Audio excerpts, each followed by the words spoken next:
Welcome to another episode of Industrial Amputation, where you may always expect the unexpected. Today, we have the honor of welcoming a true paragon of the artist support artist mindset. From tearing up the industrial scene on stage to helping establish the scene and its artists for decades with his label and PR company, the mind behind one of our favorite labels, Cop International, and musician extraordinaire, my friend Count Zero from Deathline International himself, Mr. Christian Petke. Christian, thank you so much for spending time with us today. It's good to see you again, my friend. I've Same missed. here, man. Beautiful introduction. Thank you. Thank you, man. Thank you. We met a few years back at the Mechanismus Festival in Seattle, and hit it off big time. I were both a couple of self-deprecating Fruit Loops with a mind towards anarchy and compassion. So kind of a weird conglomerate there, but yeah, it's extraordinary to see you again. How have you been, man? It's a lot. It's really funny because I was just catching up my friend, and I'm like, it's very difficult to give you like a very concise picture here. Other than that, I Yeah, feel like in some way in my life, it's a true Zen life. I live in the here and now. yeah, There's always something going on. There's always more. I feel there's more going on than I can handle, but then yeah, somehow I figure it out. And what was yesterday was wonderful, but that was yesterday. And what I'm really interested in is tomorrow, yeah, and then, of course, making it through the day in one piece. yeah, right. Yeah, that there's the rub right there. You're trying to get through the day. Yes. So we want to start this off with today, actually, with COP International being a considerable footprint in the industry, working with some true pioneers over the years. What is currently on the docket for the label? Is there any news you can share? So basically, I have been trying really hard to how to say that to lighten my workload a little bit. But then, of course, I get all these fantastic artists, so it's very difficult to go with that. So what I'm currently, and this is just literally Bandcamp Friday was yesterday. So we Yeah, released the first single of Azam Ali, and I'm incredibly excited about that because she's kind of, her solo stuff is rooted in electronic music, so it makes perfect sense. But she brings yeah, in Middle Eastern vibe, sensibility. She came from Iraq when she was very young, yeah, and Iran, my bad. And that's the that's the cradle of civilization. yeah, So some of her vocal style, her music, her sensibility, to me, I think the oldest songs that we found are about 7,000 years old. That they were yeah. documented, written in clay tablets. Right. Right, right. That's the place she's from.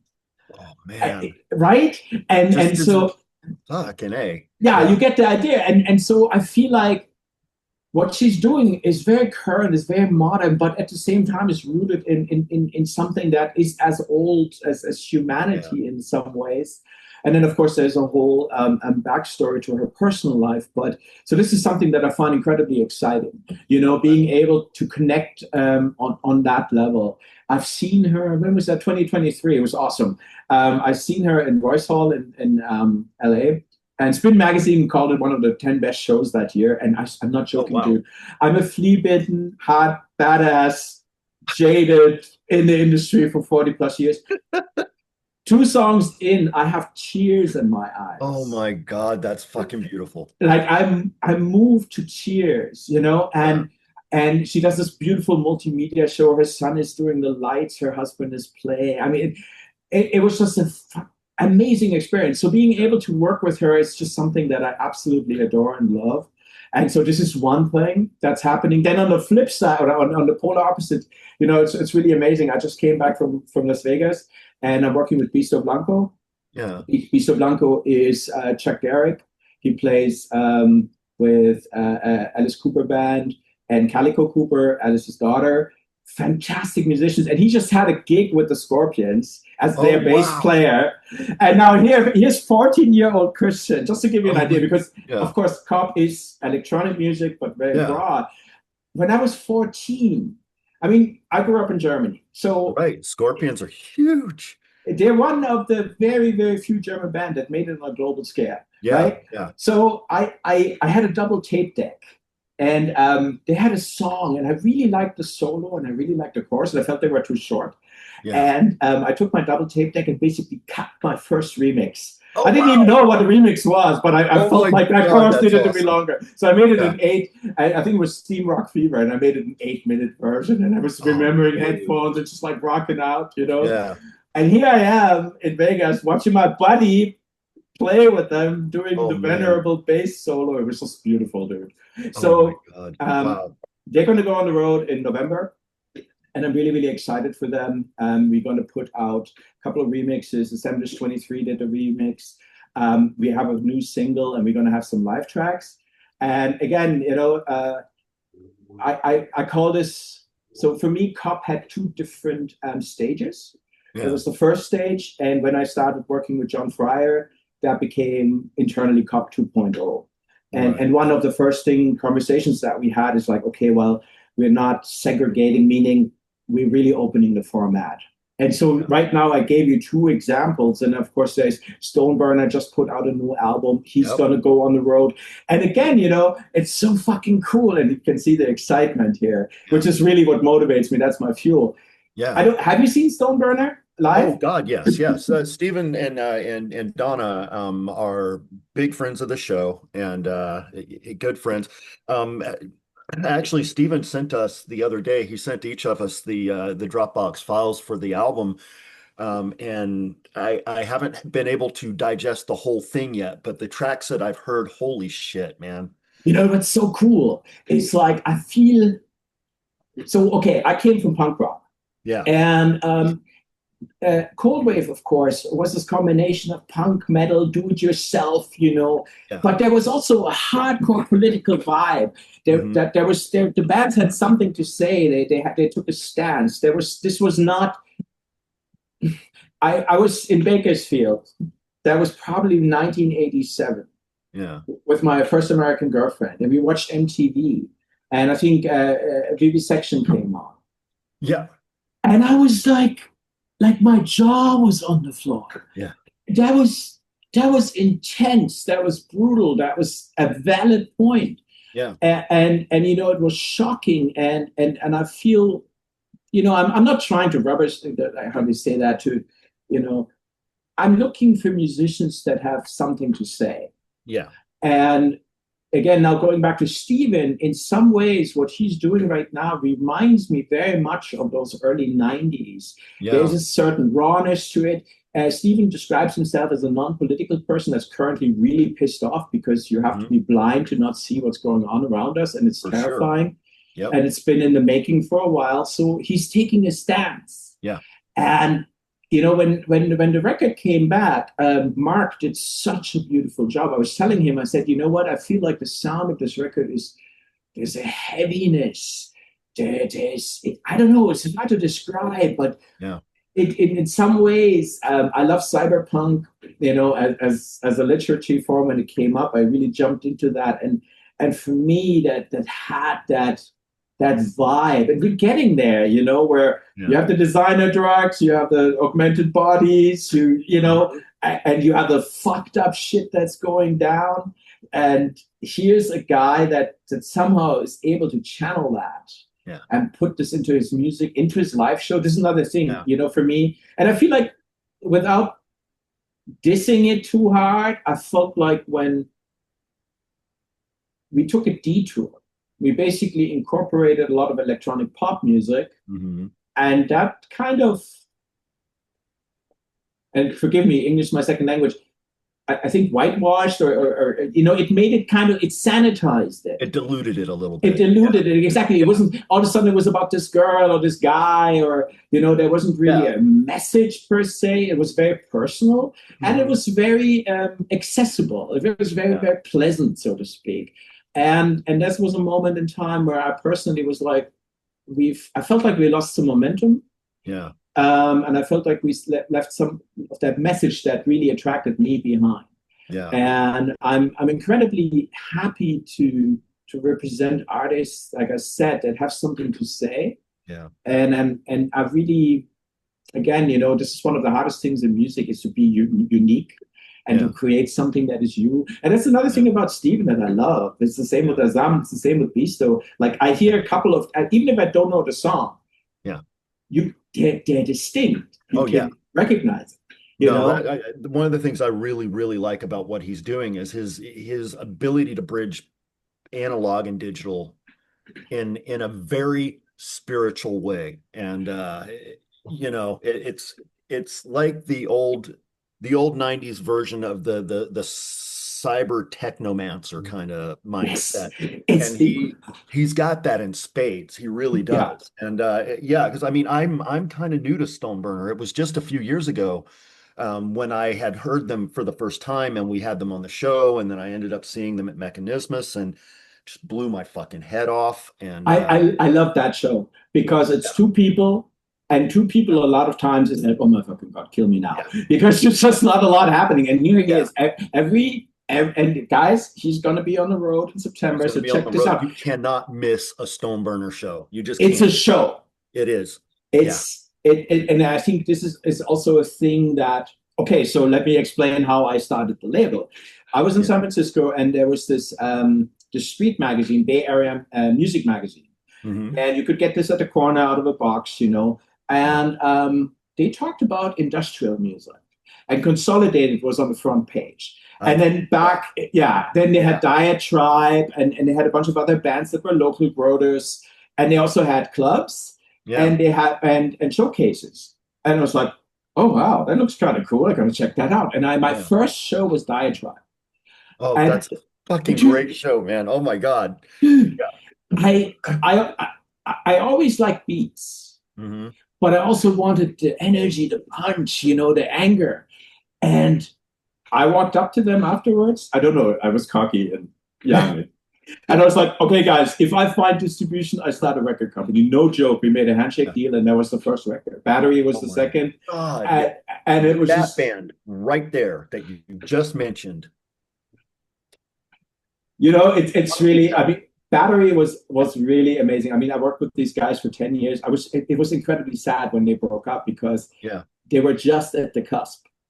This whole synth thing. The last show that it was funny because I produced all their albums except for the last one, and then we had a showcase in San Francisco, and relationship with the band was, shall we say, complicated. You know, and so I'm like, and I watched them live, and I was like, "Fuck you, you are so good." Maria was like the song Go.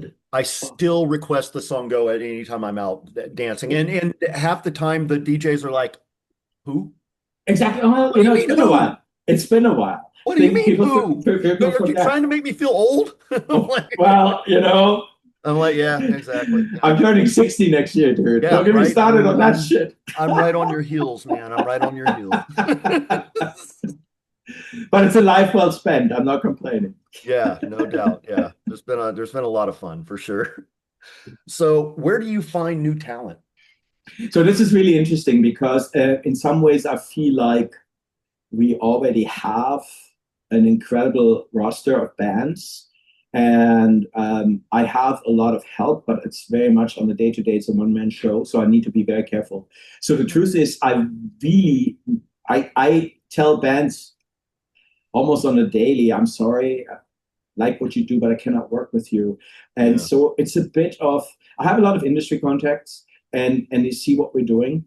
And I think, you know, I mean, when I restarted COP with John, it was like a real sense of, okay, mate, do this right this time. Like really, you know, aim high. Before that, it didn't mean that we didn't do it right, but it was just like, I felt like there's positively no reason to open this can of worms again unless you're really going all in. Which our first signing was Stabbing Westward, you know, and that gives you an idea of the mindset. I talked, you know, and so I have friends, managing friends, people in the industry, and they say, hey, you should look into that. But it can be really funny. I mean, we signed Red Lorry, Yellow Lorry because the publicist what the hell? How did that happen? Dude, again, you know, how it happened is really hilarious because Greg Rolfs and Carolyn Blind saw a post on Facebook from their then publicist who was like, hey, they have their final album. They're looking for someone who wants to put it out, who understands the band and respects them. Now, I there was a time when I was about 18, 19, when I had to do civil service in Germany. Basically, we had the draft, but I didn't want to join the army. So I had a little bit of money. And so once a month, I would go to this independent record store. And they would always smile when I come through the door because they knew I came packed or loaded something. And that's how I discovered the lorries. Yeah. And talk about the weather. Man. I wanted to be a musician, but I always felt like I didn't have the goods. I knew people that were incredibly talented. I was not. But that didn't mean I didn't want to do it. And punk was the first, and then post-punk was the second, where it was like, look, you can do this. Yeah. Just apply yourself. And what was amazing about the lorries was the drum machine, the starkness, the emptiness, yet the intensity. Yeah. But anyway, so they were one of I would say, absolutely fundamental bands for me as a musician, as a person. I always wanted to get into the record industry. You can imagine this 18-year-old kid, people tell you to fuck off. What are you doing? This is crazy. I did it anyway. And these bands kind of gave me a blueprint, so to speak. Yeah. They gave me permission. You can do this. And so literally they had a Facebook post. Those two people messaged me. I was like, no, are you fucking kidding me? God, man. And I think I was traveling somewhere. I dropped everything. I'm not joking. I literally dropped everything. I was like, leave me alone. I need to get on my phone. And I typed out a message. And it was like, hey. What I did is, I want bands to understand what I am and who I am. And I made this very personal. I said, look, there's a shit ton of really qualified record companies out there. Here's my story. With you, why I actually really care about this band. And, no matter if this works out, wonderful. If it doesn't work out, I'm just glad that I was able to express this, because this is another thing, you have an amazing body of work, but then, time goes by, you're what, you're who. And sometimes it's really nice. I have this funny stories. So John Fryer, he sent me a mix, and I called him up and I said, hey, John, I'm sure that a lot of people have told you this, but you are fucking amazing, man. You are such an amazing producer. I love this song. And then, of course, he in his very cool understatement, but she's like, yeah, people have told me this, but not today. Not today. So I'm like, and this is on a human level. Life is short. As we get older, I think we start losing friends. We start to realize that life is incredibly precious. And now, what's my job in life? My job in life, if it's possible, is to make my fellow humans' day a little better. Oh, that's a beautiful thing. And so I've been doing this by sharing art, and I've been doing this by literally telling people. Sometimes I think it's weird, especially Germans. We're a little shy with expression. I think it's getting better with the younger generation, but this whole idea of if somebody does something cool, it's one of the things. I live in Oakland and I love this. You go down the street and some dude or some lady is like, hey, nice shirt. They don't want anything from you. Yeah. They literally just like your shirt and they tell you. And so in some ways I learned if somebody really impresses me, I let them know. Yeah. Because I'm the same way, man. I'm honestly, it's my goal when I get up in the morning is to make somebody smile. And I love doing that. I love seeing people laugh. When I go into the bank, I'm usually like, they're like, how can I help you? And I'm like, I need to get some money. Now, do I need an account and money to do that? And they're like, what? And I'm like, I'm just kidding. Here's my card. And they're like, oh, I say, ah. I love it. We're the hardcore industrial kids, I like to make people smile, but I think this is the wisdom of age, Yeah, I think so too. Yeah. So, speaking of John, Joey is good friends with John too.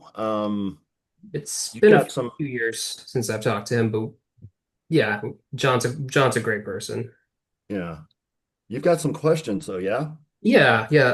So John Fryer is absolutely one of the best music producers around. I want to know how he became involved with your label and what he brings to it. Well, so this was interesting. I have this whole thing on how I met John Fryer. Mm-hmm. So I just got to take a minute. The first time I met John Fryer, I was 16. And I walked into a record store, And I was supposed to buy 10 records for our teacher. That was my idea, so I could tape them as a goodbye present because we were moving up to the next class. And as I was selecting records, they were playing this music that was fucking amazing. Yeah. And I'm like, what is this? And that was Depeche Mode, Speak and Spell. Oh, nice. And so, like I said, of course, I bought the record. Mm-hmm. And that's how I met John, because he was engineering this record, right? So that was that. And then there was another, maybe fast forward a good, no, that was probably 90, 98, 9, something along that neighborhood. Anyway, I had friends that worked for a music distributor. And we did this little bit of trading. They brought some records that they mysteriously found in the warehouse, and I gave them some smokable substances, and we were all happy. So I ended up with a stack of about 40 records, right? Yeah. And I'm sitting there with my turntable, and I was DJing at the time, so I'm kind of going through those records. Yeah. And 39 of these records, I completely forgot what they were. And one was Pretty Hate Machine. Oh, wow. And Pretty Hate Machine it came out of nowhere. Yeah. It changed everything sonically. It was mind-blowing. And again, there was Flood, Fryer, and I think Sherwood that produced that album. Yeah. And so at this point, I already knew what a producer was. So I was like, fuck. And then I was a total hardcore. I turned on to Stabbing Westward. And their first record, On God, I kid you not, was in my car stereo. I had a multi-CD, CD back in the day, changer. That was probably going on for 10 years. And when you listen to On God today, it's mind-blowing. It's like 8-minute songs with fucking 3-minute intros, okay, And the song. So anyway, long story short, I loved the production.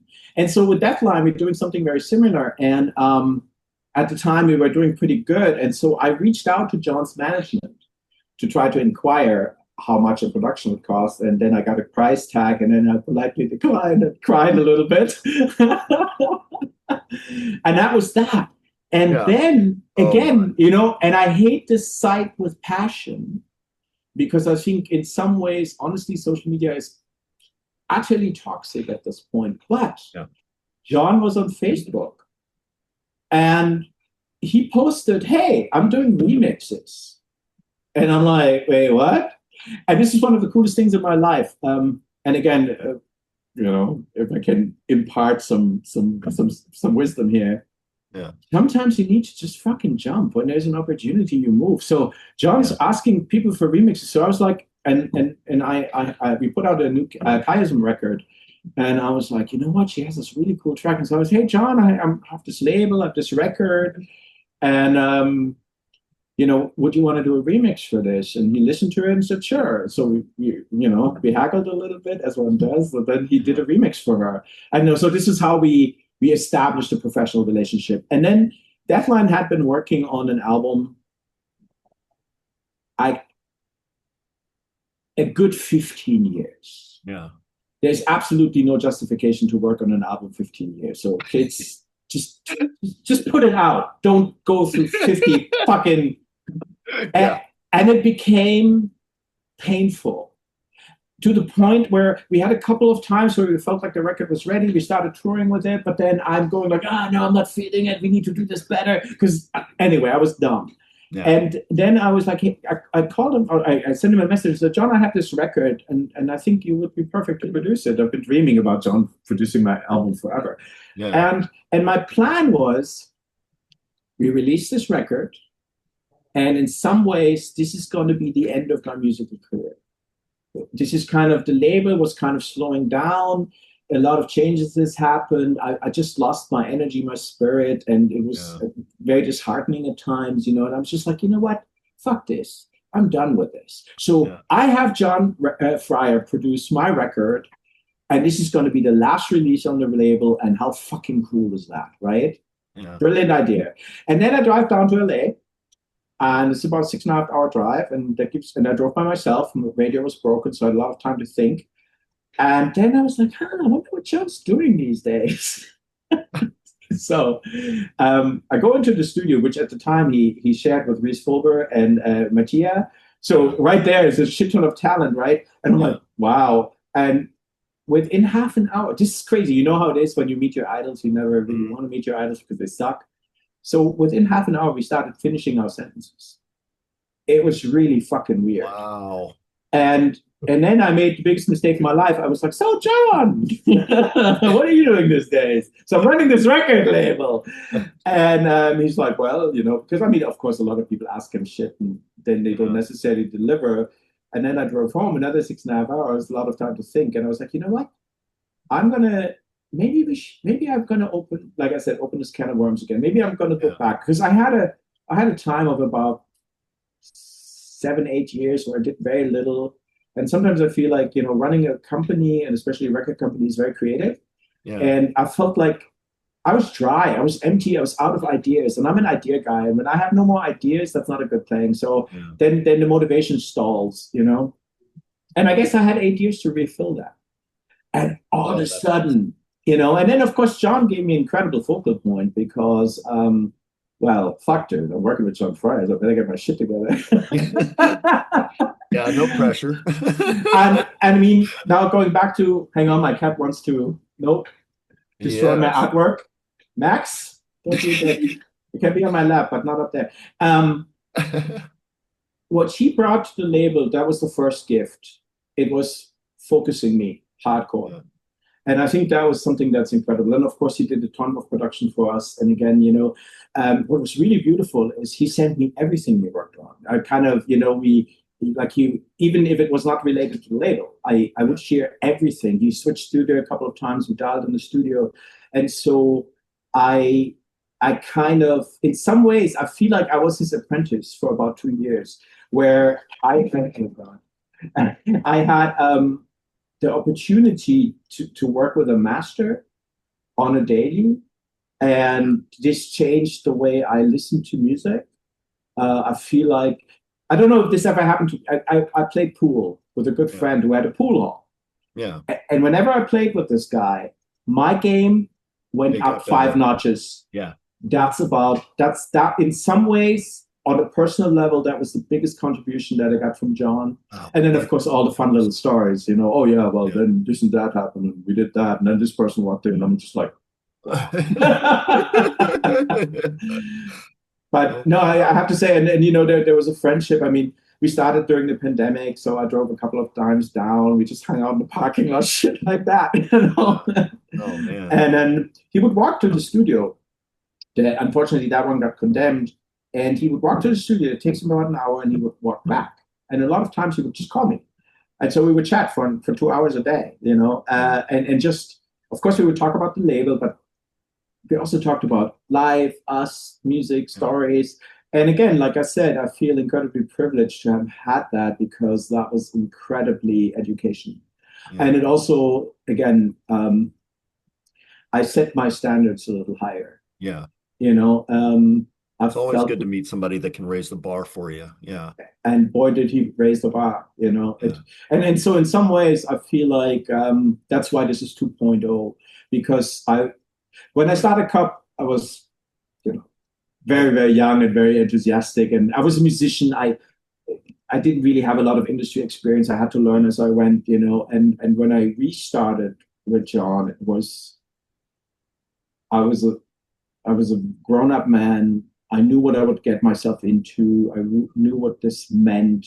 I had a long conversation with my wife, because I was like, basically like, look, girl, this will mean that long hours, high stress, traveling all over the place, things like that. And she was total game, and it was fantastic. Oh, that's fucking awesome, man. So, his band Black Needle Noise is freaking amazing. I highly recommend everyone check them out on Bandcamp. You won't be disappointed. He writes and produces the music, but has a revolving door of artists that come in and work with him. What are your thoughts about this project? Well, I mean, I think, so I asked him about that. And he basically said, look, I've done everything on the highest level. And a lot of times it was adjusting to other people's needs, demands, the record companies, the management, that basically there's a lot of control, and you have not that much creative freedom. But with Black Needle Noise, he can literally do whatever the fuck he wants. How cool is that? There's nobody, and I mean, obviously from quote unquote the record company, aka me, there's you do whatever you want, John, and have fun with it, and that's really the key. And Yeah. so I think that was something for him. It was incredibly liberating because he could do things on his terms and on his time and with people that he liked. He also said he didn't want a singer because he wanted the revolving door. He wanted to explore different niches. I think, it's really strange because in some ways, when you're an artist and you're successful, and obviously he's a producer and he's successful, meaning he's an artist, you get pigeonholed. You have guardrails. This is your lane. Yeah. I've never met an artist that is satisfied with that. On the contrary, it's a constraint, but it's a constraint that is very lucrative if you hit a certain level. Yeah. So you're in this golden cage. But that's why practically every artist that ever, you want to do this other thing, and it might be the most uncommercial stuff on the planet, but that's exactly the fun, right? Yeah. So having an avenue, having an outlet where you just do what you want to do, absolutely brilliant. And I can tell. I mean, we've done a bunch of different things over time, and he plays with different genres. I mean, we did Rise Up, which is really R&B, and it was funny for me because I've never dealt with R&B promotion. I'm like, how does that work? So, I had to create a whole new network of people to work with. It was fascinating for me too. And that's possibly the next thing that I really appreciated. I feel like Cop was on the lane too. We did electronic music, we did a lot of Turtech, EBM, and the truth is, that's not necessarily what I personally love. That's not how I got into this. And of course, this is a very, I'm at the center of this. So at some point, I asked myself the question, why am I doing this? Because, it's not that the music is bad, but it's just like some of it, I cannot feel the same way. Yeah. So with him going like, no, dude, we're kicking open the doors. We're a fucking alternative label. We're doing whatever comes, whatever we think is good. And that was really great because that also unlocked something in my head. Yeah. Because I was like, you know what? You're totally right. Why the fuck? We can do it. I mean, I have a rough, I have some bookends, so to speak, but the distance is getting wider and wider. In the end, this is the beauty of running in small indie, it's this music that moves you. Yeah. And I'm not a used car salesperson. That means I need to believe in the product, the band, to be able to go out here and say, these guys rock. Because if I don't have that, then I'm like, yeah, it's great. it doesn't work, and I'm driving or thriving. Pull out the polyester suit. Exactly, I cannot do that. And so for me, it's super important to believe, and to really have that joy of listening to the music and going like, holy shit, man, I represent these guys. How cool is that? Yeah, yeah. No, that's how I first and foremost. I mean, as an artist myself, first and foremost, I'm also a fan, and when it comes to music, I'm not necessarily a talented musician, but I am a musician, and all of my drive comes from being a fan. It's about the power that I have gotten from other music that makes me want to make music myself, and I think that's a beautiful thing, and it's great to acknowledge that. 100%. Yeah. I've written 2 articles about Black Needle Noise, and I helped book John a few shows in Texas some years ago through Curse Mackey and Phil Owen. One of the most ambitious things John told me about Black Needle Noise is the tracks can be played in any order and flow together. I thought that was not possible, and I was kind of dismissive about that, but when I approached the music from that angle, I realized he was absolutely right. At what skill level would you say he's at in his craft? Okay, it takes 10 years to be a master. I think he started at Blackwing when he was 20. And I think he was 21 when he was engineering Depeche Mode. Because that's another thing. It's not just doing something for 10 years. It's doing it at the highest level with the best people. And that's the other thing. I mean, the team that's around you, these people affect you deeply. Right? Yeah. Because you can learn from them. So I would say that, he literally produced the majority of their 4AD catalog. that in itself is a lifetime achievement. That is absolutely stunning. Then he became a mercenary, so to speak, and started, I mean, Gravity Kills, Depeche Mode, Stabbing Westward. I mean, these were the bands in that genre, and a shit ton. I mean, I looked at his discography at some point, and I was just like, you gotta be fucking kidding me. Right? Oh my God. So, the one thing that so there's let me unpack this a little bit. So I would say he's like, he's like a grandmaster. He makes it look easy. Yeah. He asked me at some point, it's like, hey, do you ever want to mix records again? I'm like, fuck no. As long as I have you around, why would I touch a board? That's horrible. I mean, because he can in 20 minutes, he can take a sketch and make it sound like it's fucking amazing. Yeah. There's one thing that I specifically love about John's production. I listen to a lot of music in headphones. You see, I have headphones. This is my preferred way because rooms change, speaker systems change. These headphones travel with me. That means I have a sound. The whole label runs through these headphones. So John is obviously very. So okay, let me backtrack. One of the hardest things I think about industrial metal, industrial rock, is the fact that you have frequency spectrums that overlap.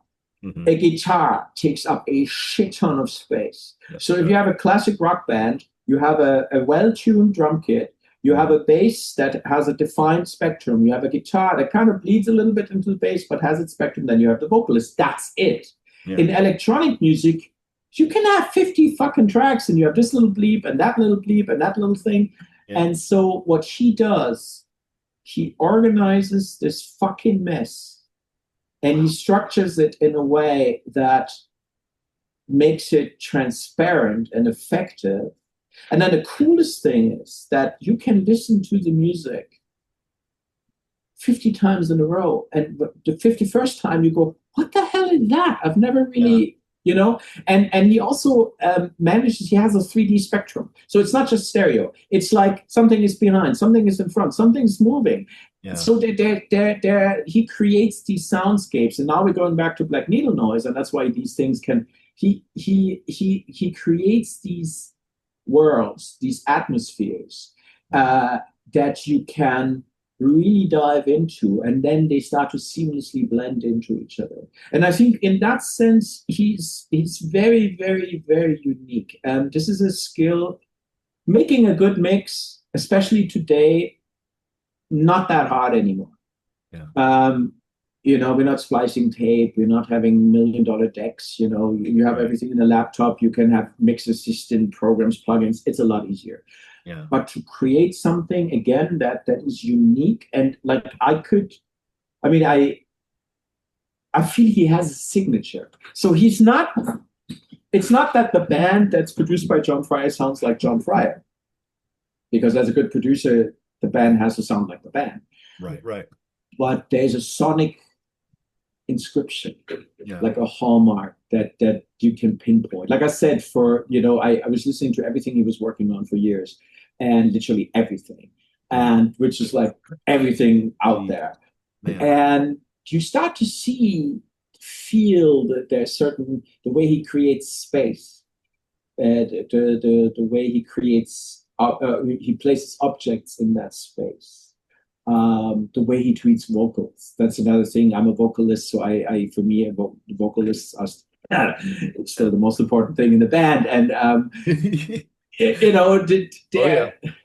it's the first thing you can connect to. We all speak, we all sing to some degree. Yep. And the way he picks the vocals, the way he makes them sound, is just, there's something very, very unique there. Yeah. So I hope I covered all of that. Oh yeah, no, that was very good. So you have some other amazing in-house producers with your label. Can you talk about them as well? Well, give me a couple, because there is actually quite a bit. I actually have a list. I mean, one of the things that easy. Walter and Chris, Stabbing Westward, both producers, especially Chris is really leaning into this. Walter is doing a lot of remixes. Chris is doing full-blown productions. I mean, he produced Unit Code Machine. Ayatoya, yeah? Yeah, no, Walter did Ayatoya. That was a full length, yes. Chris did Unit Code. He did a couple of other things.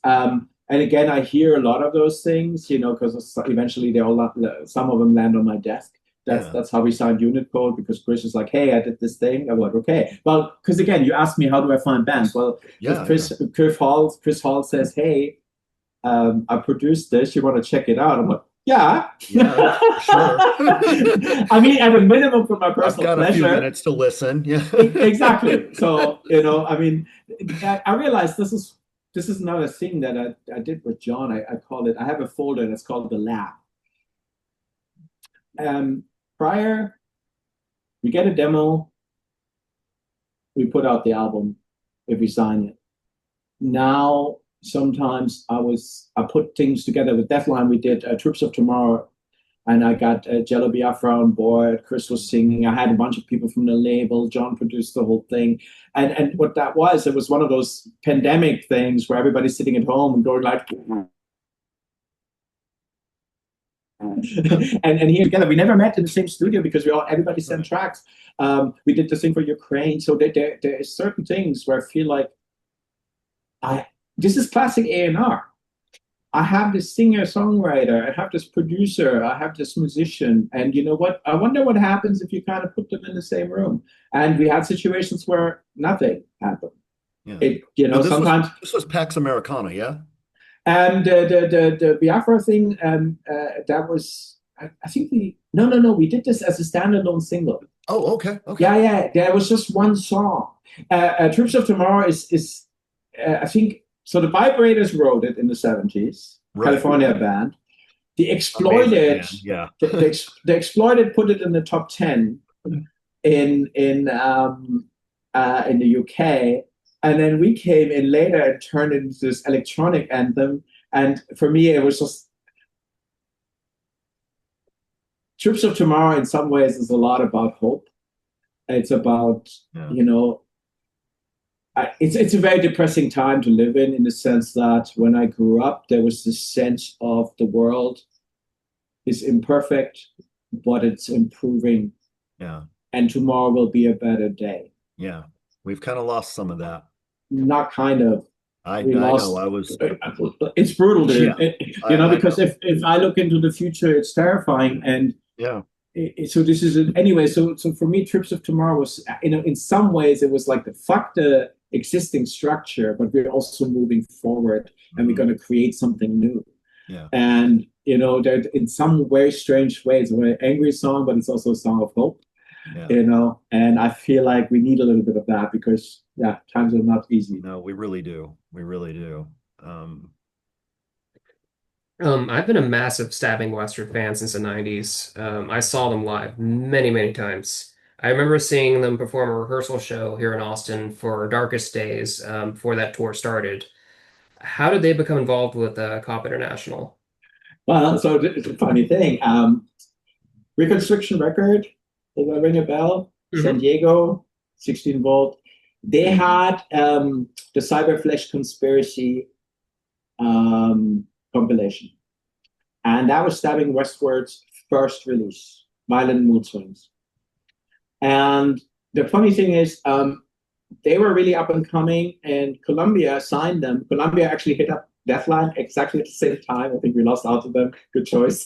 and then that record On God came out, and Violent Mood Swing was on there. And do yourself a favor, it's on YouTube, Cyberflesh Conspiracy, Stabbing Westward, Violent Mood Swings. And then you listen to the On God version. And if you're ever curious what a producer does, this will tell you everything you need to know, because it's literally a masterclass in production.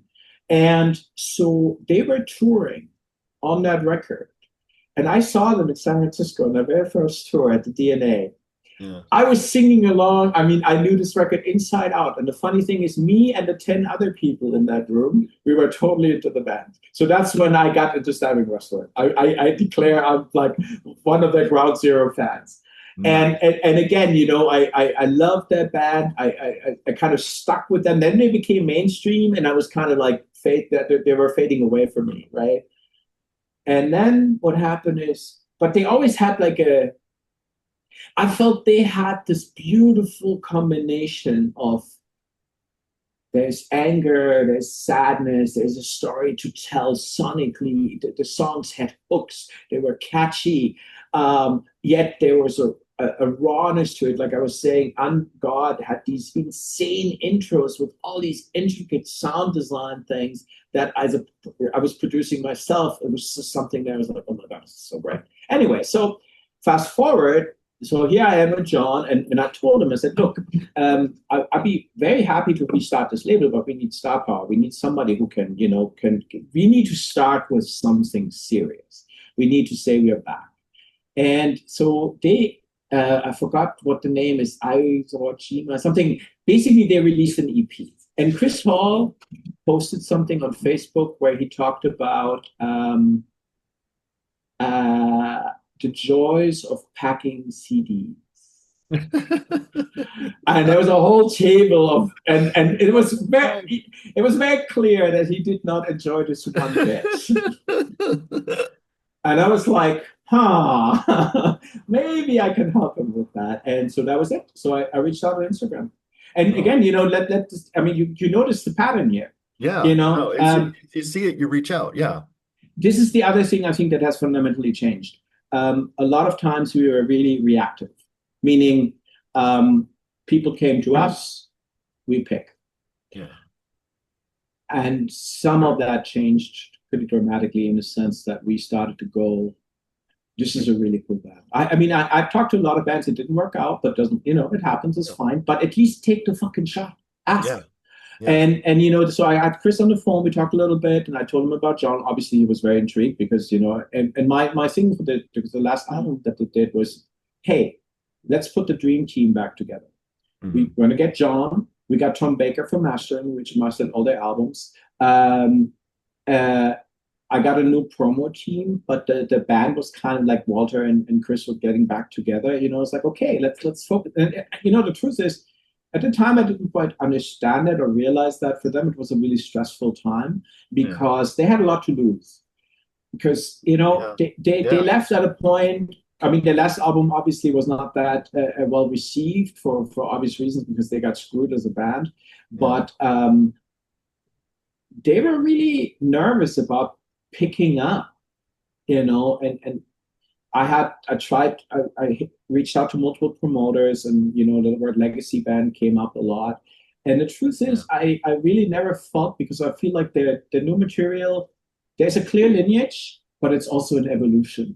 And this is really not easy to do. I think, honestly, when we talk about mastery, Chris and Walter in the top 3 musicians that I ever worked with. They're amazing. You hear this in their remixes. They take a band, and this is the thing. A lot of times when you are a songwriter, you don't quite understand what your actual job description is. If you want to be a bit more accessible, you need to have a hook. It's basic 101 songwriting. You need to have something that people can remember after they listen to the song. Yeah. Or you need to have a sonic element that's so outstanding that you will recognize it instantly, and they have that. They have that neck. The way when Chris produces something, he focuses on that hook and then builds everything around it. And they're amazing. They're absolutely amazing. I have to say, again, this is another thing beautiful for me as a musician. I'm working with all these high caliber people. And of course you learn things. You learn what, I tell you one story. So we did the first EP. That was the Halloween thing. And my friend Stephen Lamb was mastering it. And they were going at it, Chris and Stephen, a whole weekend. And going at it meant Chris, it was like, okay, here's the final mix. And then Steve's like, okay, that's cool. So I did this and this and that. Here we have the smallish. Oh, let me make you a new mix. New mix comes out. So this is different mastering. It's not, and they kept, I think they did this for 4 or 5 days, It was mind-blowing. And that was something, and I think sometimes, again, if, words of wisdom here, don't be so easily satisfied with your own work. Push yourself as hard as possible. The one thing that I learned from the best that I work with, they are never satisfied. They will fight to the finishing line to get it right. And I think perfectionism can be debilitating, but the idea that you push really hard to be excellent is something that I feel like a lot of times people are very I did this thing. Why is nobody loving it? I hear that and see this a lot. And honestly, I'm might get a lot of shit for that, but hey, it's almost pathetic. Yeah. Dude, you know, if you're an artist, the first audience is yourself. Yeah. Make yourself happy. Do something that you love. As soon as you put this out to the public, you have to understand the public likes it or not. Nobody has a formula. No. But don't be mad if they don't love it. See it as, hey, let's double down and work a little harder next time, And then maybe it works, maybe it doesn't work. That's just the nature of the game. But don't blame the customer for not liking what you make, And I see that a lot. And sometimes I feel like there's a lot of sadness. So, when I talk about expectations, especially with younger bands, I was like, look, for me personally, when I create a piece of art, the first and most important thing is, do I like it? Yeah. Am I proud of this work? Mm-hmm. And if I say yes, and then the next question is, did I do everything I could to make it the best possible thing? Let me close this door because it's going to drive me crazy. There's something banging like crazy. I'll be back in 1 second.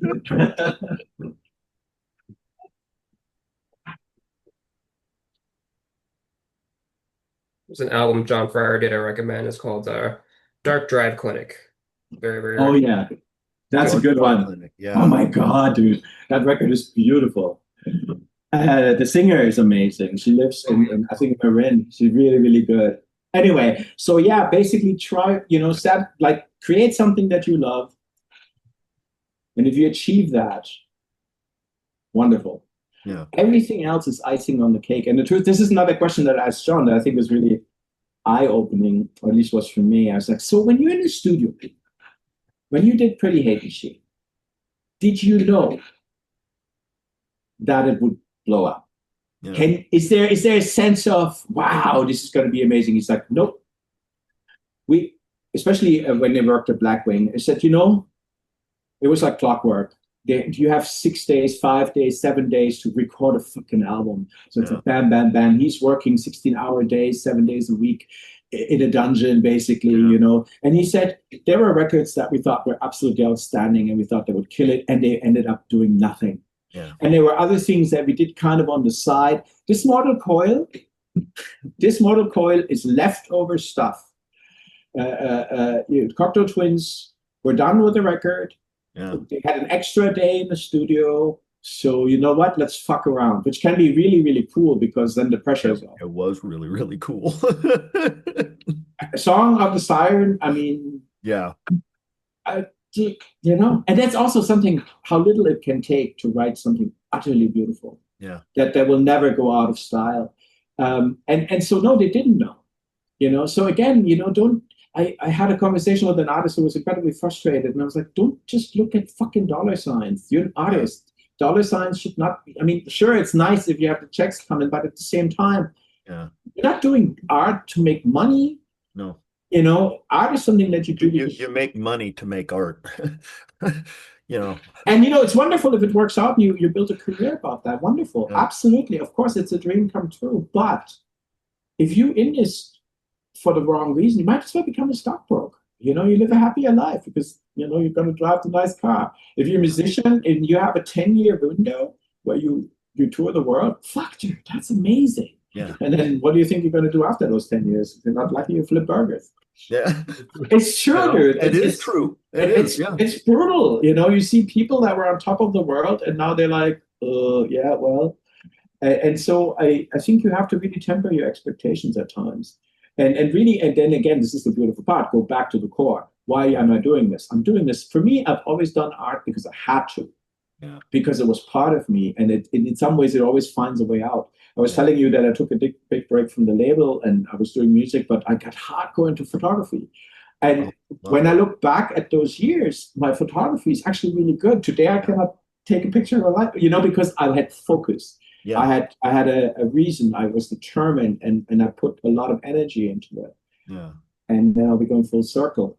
Um, Steve, Donna, they're not, playing the biggest stages on the planet, but they have created a life They have. that is built around art. And I've told both of Impressive them, and it's beautiful. And, you know, I yeah, mean, honestly, yeah. And they express themselves. They have all these different avenues. They have all these different things. You know, when I started the label, it was really cool because a little bit of history. I was raised close to Frankfurt, a little town called Oberursel, and Tala Music Research was one town over. And I came back with a diatribe DAT, and I needed to make a copy, and I didn't have two DAT machines because they were outlandishly expensive at the time. So yeah, right. I knew someone who knew Tala, and he was really cool. He was like, "Oh, sure, come on over and make a copy for you." And they had this gorgeous office because they were doing a lot of tech. So I got right into that, and it was just such a beautiful thing to have this sense of community. And he told me something really smart. He said he had 6 or 7 labels at the time, all differently positioned. And he said, look, it's like plants. You have a full mother plant that feeds you. Then you have these little seedlings, and some of them will become something. Others, not so much. And the mother plant will eventually go away. So then you have other things that are coming up. So with Steve and Donna, what I see there, they're writing, they're painting. I mean, Stephen in his fucking cyber dungeon, I absolutely love that. Because here are people that have said, screw security. Mm-hmm. We're going to go all in, and we're going to do this, and we're going to stick with it. Yeah. And I think sometimes I see people, they put a lot of energy into something, then it doesn't work out, and they get super frustrated and walk away. Yeah. And that's the problem, because you have to stick with it, know? You have to build and keep pushing, and because there's 50,000 other people right behind you that want the same stuff. Yeah, no doubt. I think this is a good place to segue into the life and times of Christian the Younger, and especially the many wonderful contributions to the creative world that Germany is. What is your first memory of art having a profound effect on you? Brilliant question, because I actually don't have an answer right now. Okay, so in some ways, I'm incredibly fortunate.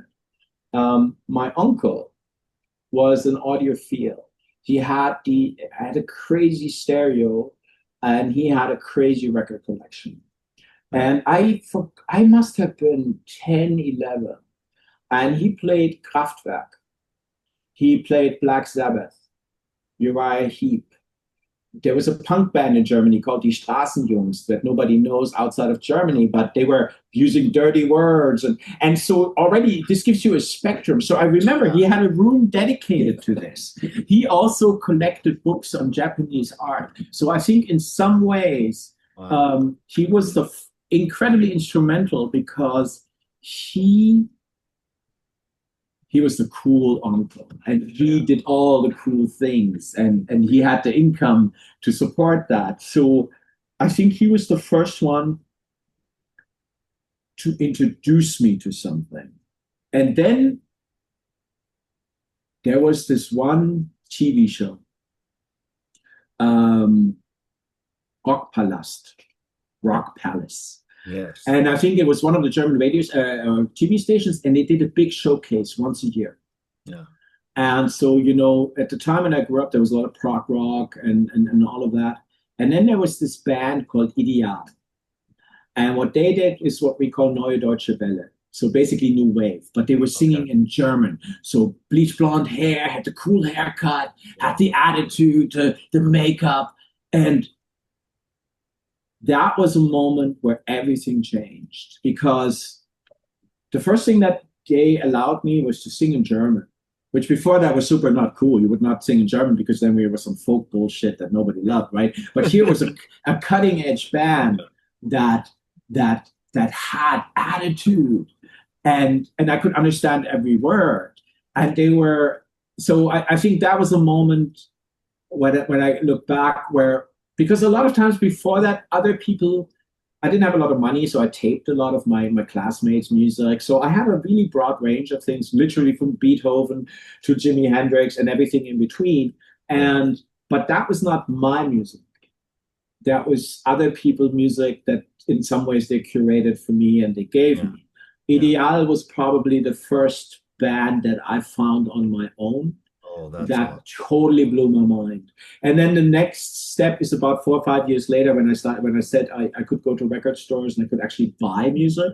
Mhm. I bought fanzines as well. Yeah. And that's how I learned. And I bought, of course, the most esoteric, crazy shit that I could get my hands on Oh, yeah. because I wanted something that was not the mainstream. Yeah. I think there was a I'm not 100% sure where that came from. Plus, at the time, I started dabbling in music myself. Started to play that, and it was very inspirational because a lot of these records were not. Prog rock was terrible because prog rock was like, I mean, I could never do that. Yeah. The musicianship. So basically, it was just something you would admire from afar and go like, "Wow, that's great," but I could not do that. Right. But then these bands where they were doing crazy shit, electronic music just came up, so you could do. And I absolutely love that. You could take a guitar stomp box. I had a VC20 that had some kind of a drum computer, and I started banging. Like I was saying, I had a dual tape deck, which was one of the coolest things ever. A stereo mic, so I could lay down some tracks, so to speak, scream over it, record the whole thing, then do something else and add to that. Yeah. But that was all based, honestly, I would say Uncle was the first one that just opened a world where I was like, because he was more sophisticated than my classmates. Yeah. And he was he knew the cool shit. And then Ideal Neue Deutsche Welle was definitely the one where I was like, oh my fucking God, this is great. And Die Straßenjungs was important because I think that was another thing, same kind of timeline now that you have. I was a weird kid in school, and we had about 1,000 kids. I had long hair and weird clothes and didn't really fit in anymore. The hippies were already gone. And there was this other dude who was a punk rock guy, and he was obviously fit equally not. And he gave me a tape with British punk, Cockney Rejects, that kind of shit. And again, there was this, oh my God, what is this? Yeah. And the entry level was low. And then, then I was 16 when I decided I want to become a musician. I want to do this. Yeah. And I just literally kind of clawed my way into that because I wanted it. I needed it. That's the only way I can describe it. It wasn't really a decision in the sense that I sat down one day and said, it was more of I have to do this. And, a lot of guys go into music, they want to be, get the girl, or they want to feel good on stage. It was never about that. Yeah. It was, I wanted to create something, and of course, when you're in a live band, it's a beautiful thing because you're friends, you can do shit together. And it's, in some ways, this was another thing that I was thinking about when I drove down to John. As I was driving down to John Fry, I'm thinking, my God, dude, music has done some of the coolest shit to me in my life. Some of the best adventures, some of the best stories, some of the things that I cherish the most because of music. And that has nothing to do with money. It could be a shit tour where you make no fucking money, but do you remember when we broke down on the side of the road, blah, blah, blah. Everybody has that shit, right? It's the stories, man. It's the stories. It's the memories. It's the journey. Exactly. And you can hold on to this, and it's just something, again, when you get a little older, you think back and I'm like, oh my God, I was young and stupid. It was awesome. How the hell did I survive that? Oh my God. Hey, got a couple of those. Oh yeah. No, I mean, this is the saddest thing. Not everybody does. Not everybody does, no. And in that industry, for sure. Yeah. I lost bandmates. It's tragic. I have too. It's it's hard, but yeah, the stuff, the stories I have and the memories I have because art is a part of my life is incredible, and I appreciate that just about every day. So we're gonna get back for a second here. Sean Bryce. Oh wow. You worked with Deathline International. What a fucking team up. How did you two meet? We met at the underground So I told you that I saw Diatribe. That was the first thing. We did the handshake deal. Then we were like, okay, we're starting a record label. We need bands. Yeah. So we're in San Francisco. And it was happening. And so I saw a Battery. And Battery at the time was no Maria, so it was just Sean and Evan. Yeah. And they gave me a tape, and we recorded Eternal Darkness. I forgot his name. There was a third guy. And it was the first time I saw a MIDI studio. And oh my God, yeah, dude, it was crazy. Yeah. They push this button and things happen. Everything is blinking, and wow. It's still wizardry to me. I'm like, I don't understand this shit. And so, we recorded that, and then we recorded Meat Market. And it was a really cool story because, I didn't have a mixing board, but a friend of mine, we found someone who had a mixing board. It was an old Allen Heath, you need a truck to move this thing from A to B. I inherited some shit, and we recorded this together. And then I was like, well, Sean and I got along because we were the ones that were doing all the work, and I was like, do you want to do a band? And that's basically how we started. So he was always in Battery. And he was then in DLI, and then we worked together for I would say a good decade. Yeah.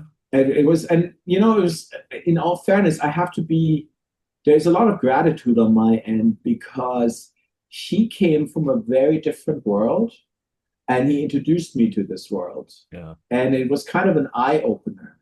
I've been always oscillating between what's better to be in front of a computer, so to speak, and create, which can have incredible advantages, but then there's something missing, which is the camaraderie and then also the magic. Yeah. I mean, sometimes you're in the rehearsal space and the bass player does some stupid shit and you go like, oh my God, this is so cool. Yeah. And then you go, wait a minute. So the drummer is now passed out because he had a bottle of Jack Daniels, and you're like, you're a fucking asshole. Been there. Oh my God.